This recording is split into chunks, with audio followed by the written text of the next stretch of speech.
You're watching Beyond 100 Days. Okay, it's getting a little chilly out here, but there is no doubt that our view isn't too bad. But unlike our next guest, we haven't been invited to the wedding, so we're not actually going to get up as close and personal as some other people. No, we're certainly not. Not as close as our next guest. On Monday in Washington, we spoke to one of the guests who've been invited because of their charity work. And I'm pleased to say that Diana Hosford has made the trip across the Atlantic, and she's now standing with me. Hello. Happy to be here. Thrilled to be here. How has your first day in Windsor been? Completely fabulous. Meeting so many wonderful people, talking about TAPS and the work that we do to care for the families of America's fallen heroes, and that we want to bring that work here to the UK. So it's just been a glorious day. Beautiful weather and everything. And how have you spent your day? What have you been doing? Really chatting with people, talking to different media outlets about the work that we do at TAPS, but also how excited we are to be here at the wedding and celebrate this lovely, joyous union. Yeah, we were just talking to Dominic about Harry's special affiliation with service personnel, and of course that's what TAPS is about as well. You were telling us on Monday that you lost your father at a young age, so you understand what drives Harry.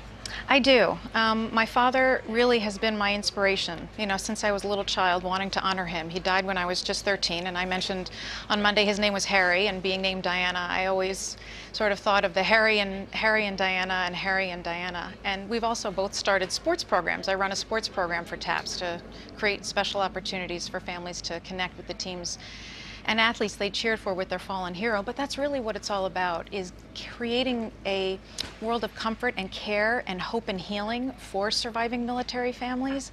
And what we do in the US is just extraordinary, and to bring some of that care to the UK would be wonderful. But what Harry does in the way that he carries on the legacy of his mother is very much what we instill in our families, being the living legacy of service and sacrifice, as Harry's the living legacy of the princess. And as an American, you've been watching, of course, all the trials and tribulations of Meghan this week. What do you think about what's gone on and the position she finds herself in 2 days from the wedding?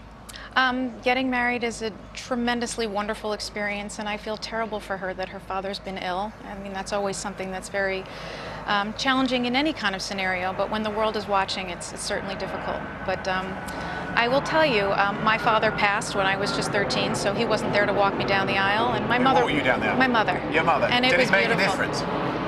My father was there in my heart, and like Harry has done, I did things... But you needed your mum. You didn't I needed my mom.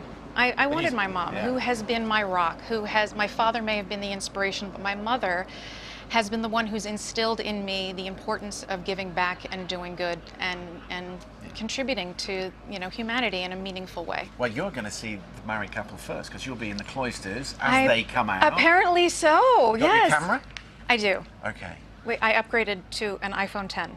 Did you, especially for the event? Well, we wanted to make sure we got beautiful photos, so it's going to be extraordinary to be part of all of this and represent TAPS and be able to witness a couple very much in love getting married. Well, keep the ticket. If you want any tips on memorabilia in Windsor, Kathy and I are the people to talk to. I've got such a bag of goodies. I'll show you afterwards. I can't wait.